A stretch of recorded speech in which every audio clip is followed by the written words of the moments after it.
This video is for entertainment purposes only. Do your own research. Oh shit. Appreciate you holding that for me. I'm going to 15. You going to 15 too? Yeah. Alright. I got you. Where you was at tonight? A club, bar, restaurant? Went to a club. Club? Yeah. Which club you went to? I went to Bendo. You know what? I think I actually saw you in there. Welcome back to another episode of Quick Reaction TV. Smash the like, subscribe, and hit the bell so you won't miss an upload. Let's get straight into it. Quick! I want to turn your attention to something that happened last night in Cleveland, Ohio. This was sent to me by a boss lady.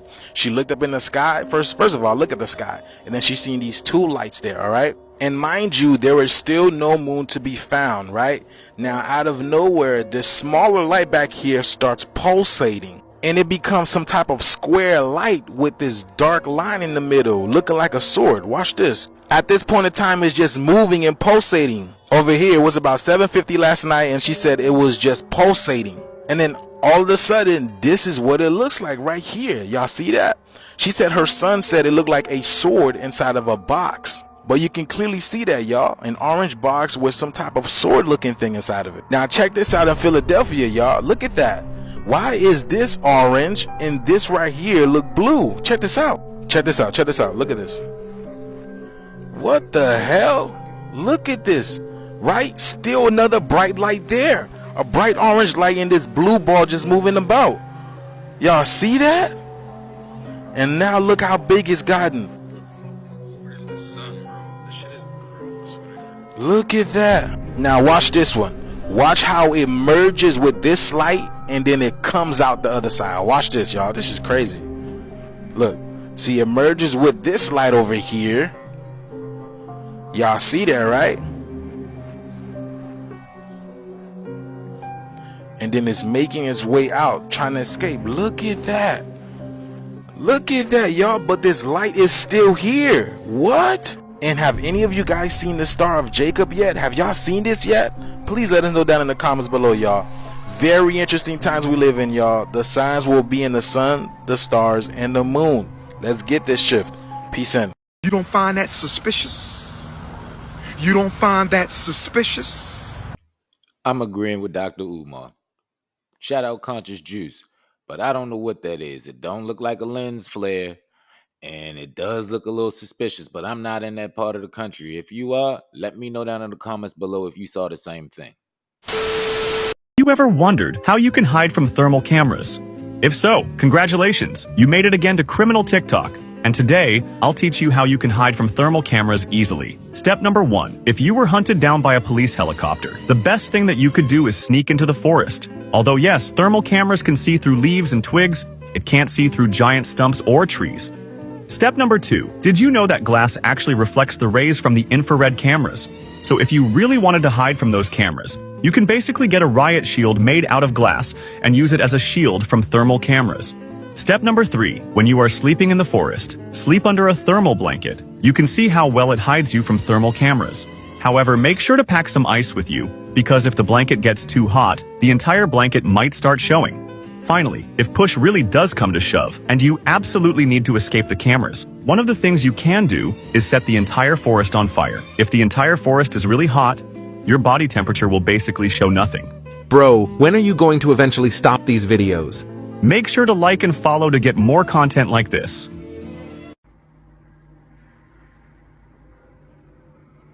Boy, if you don't get...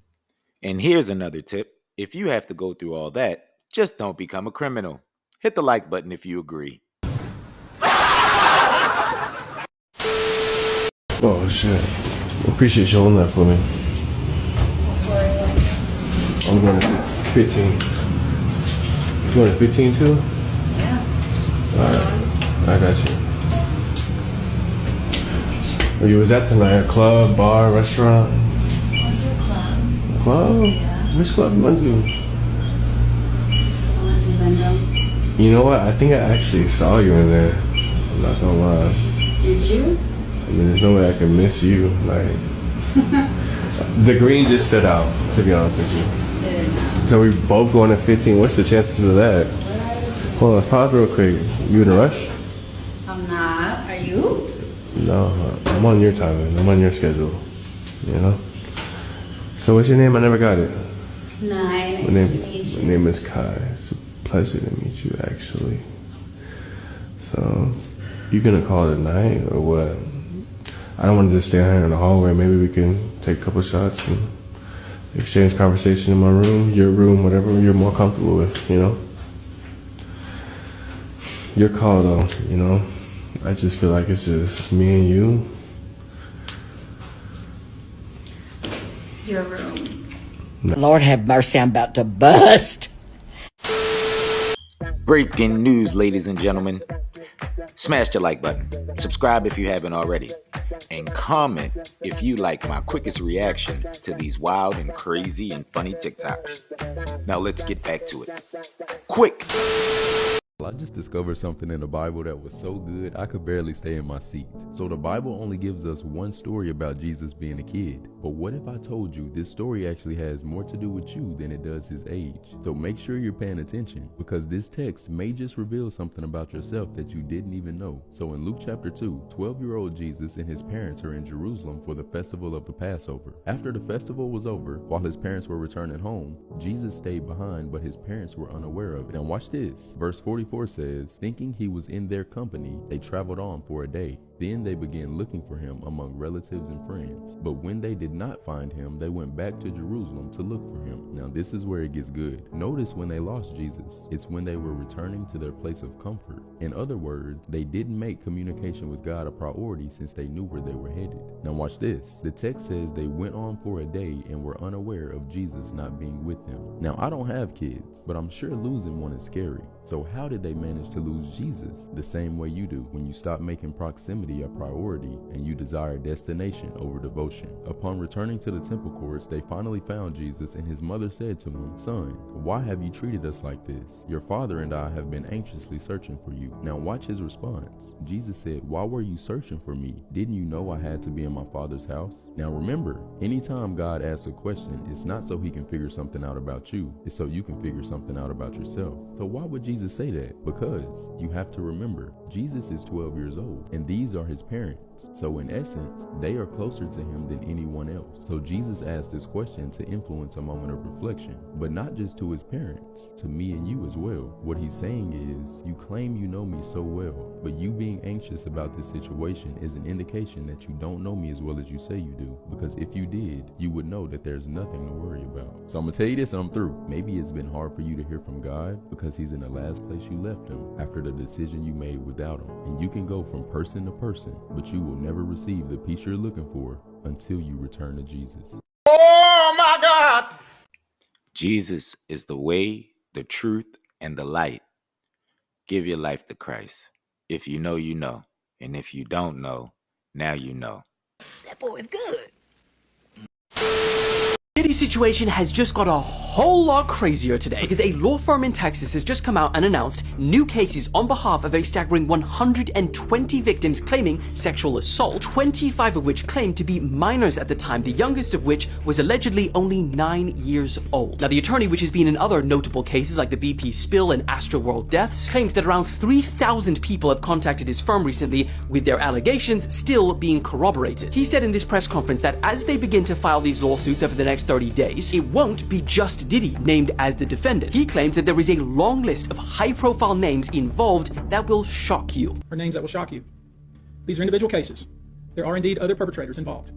They will be revealed when that particular individual case is ready to be filed. They already know who they are. I'm talking here about not just the cowardly but complicit bystanders. That is, those people that we know watched this behavior occur and did nothing.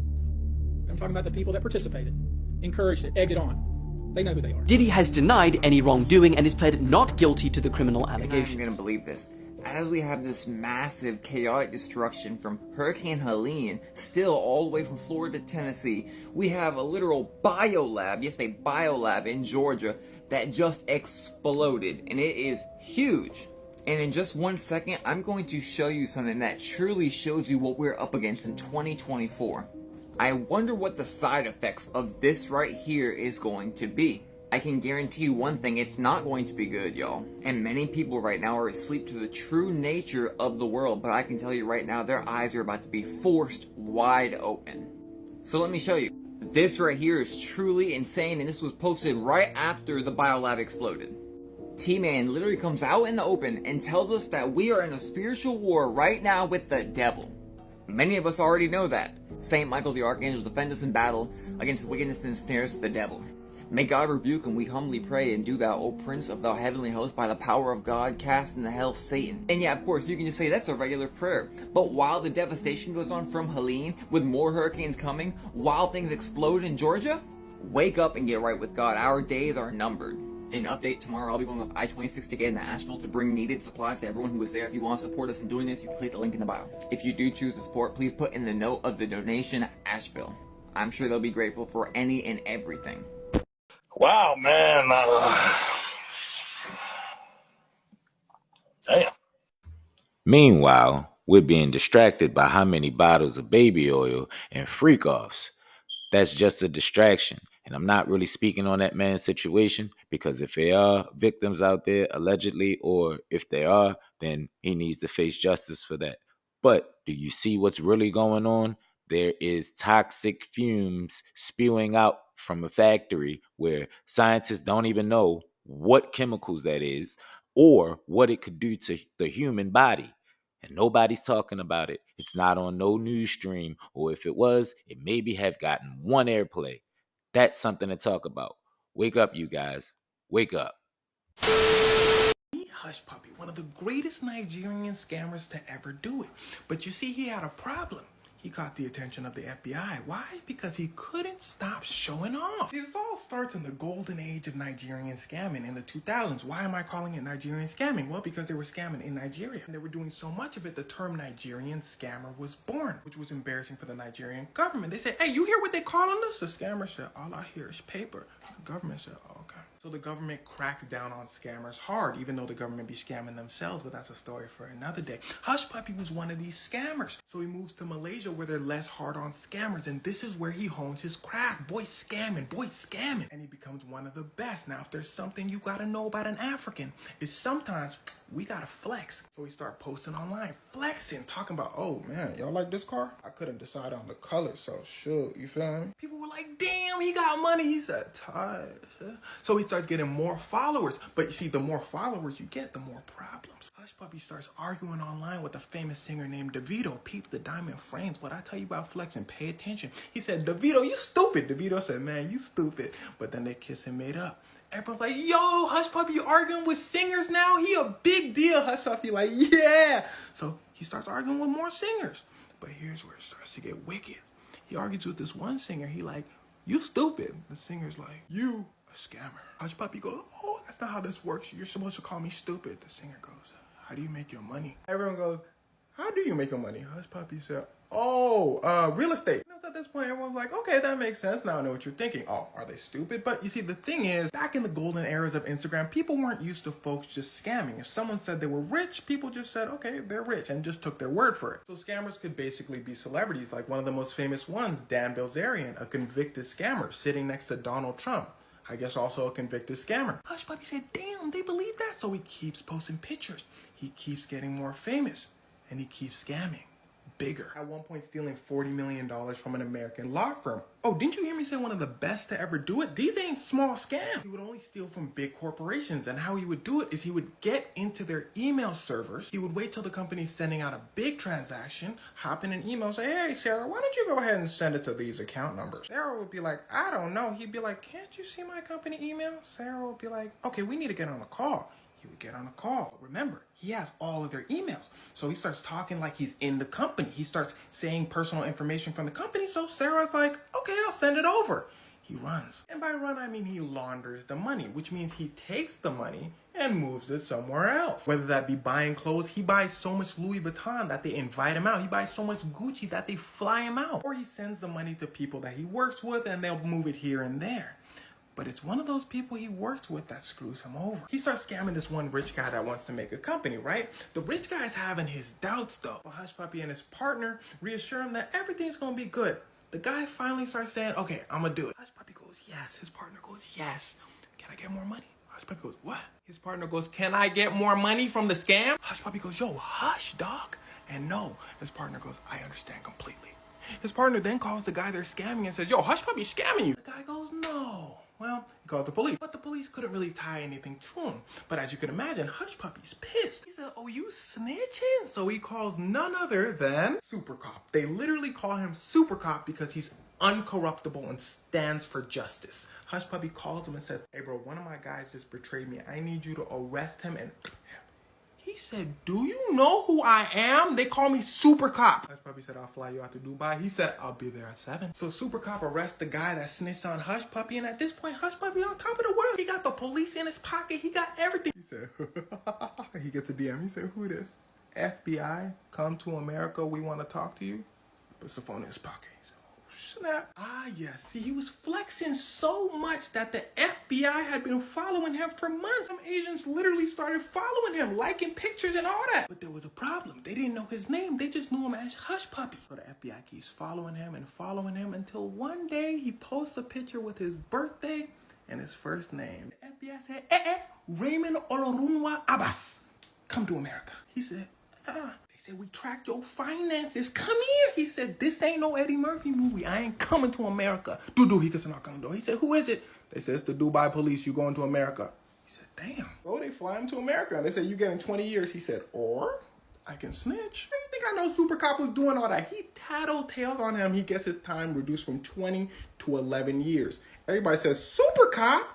He said, that boy lying. The FBI gives the Nigerian government his text messages to Hush Puppy. Super Cop goes, what, y'all finna arrest me? The Nigerian government goes, of course not. We be scamming too. Didn't I tell you they be scamming? He gets suspended. Hush Puppy, though, not so lucky. Although maybe he was. Out of the hundreds of millions of dollars he stole, he only has to pay back $1.5 million, and he only goes to jail for 11 years. Why? Because the FBI only had proof on the time that he scammed the New York law firm and the time he got snitched on. Basically, the only two stories I told you. They also found out he had a plan to scam the English Premier League for $100 million, so they added some years for that. But when the FBI calculated how much money Hush Puppy probably stole and successfully hid from them, it was clear he should have got many more years, prompting the FBI to call him one of the greatest money launderers they've ever witnessed. Okay, something massive is happening in New York right now, and no one really knows what's going on. So just listen to this.